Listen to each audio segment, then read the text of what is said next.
Firstly, I want to say thank you so much. That was an amazing talk.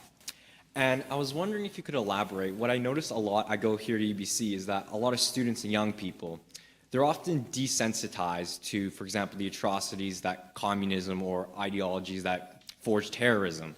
And maybe it's some sort of Stockholm syndrome that I'm seeing, where it's like people are just, they're like trapped and they feel in a way they can't do anything about it. And then they start to like communism, or they start to see more socialist or adopt socialist policies that in the end will get them killed, will get them hurt.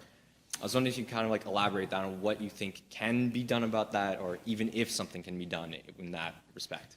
Well, I think something can be done. I mean, I've been trying to educate people about the horrors of the Nazi regime and the Soviet regime in particular. I've concentrated mostly on those two because that's good enough. Mm-hmm. And trying to let people know that it was through the fault of people much like them that those systems arose, and that there are steps you can take to limit the probability that you would participate in such a thing, and that those steps are associated with trying to be truthful in your speech and actions, because the stability of those systems depends on the willingness of individuals to lie. And also on your willingness to take responsibility for the malevolence in your own heart that manifests itself in those social movements. And so that when I do my lectures, when I do talks like this, when I put them on YouTube, what I'm trying to do is exactly that, because that was the best pathway forward through such things that I could think up over 20 years of thinking about it. No one is so habituated to suffering that they can read the Gulag Archipelago, which is actually quite hard to read, without having it affect them. Like, you're psychopathic if that book doesn't affect you, you know. It should, if you read it properly, it affects you deeply. And it's not the only example of that kind of literature. So the people who are habituated aren't. They've just been shown low-resolution representations of things they don't understand that look vaguely bad. They don't know a damn thing about them. And our education system has done a tremendously appalling job of educating young people about the absolute catastrophe of radical leftism. Now, it's not much better with regards to, say, the actions of the Nazis, although I would say on average people are more aware of that. But they don't.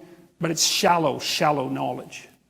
So you make the knowledge deep, and deep knowledge changes people and wakes them up. You know, I mean, the only reason that I ever got convinced that good and evil were real, more real than anything else, wasn't because I learned that good was real. That's hard. That's hard. It's hard to learn that. You have to find examples of transcendent good, you know. They're rare. Evil? All you have to do is look. You read history a bit. And read it like it's about you. And there's no way that you can do that without a transformation. But people won't do it. It's like, you want to imagine yourself as an Auschwitz guard? That's a rough thing, you see, because you have to figure out. See, Jung said if you confronted the shadow, which is the dark side of people, the aggressive side, the malevolent side, that it really reaches all the way down to hell.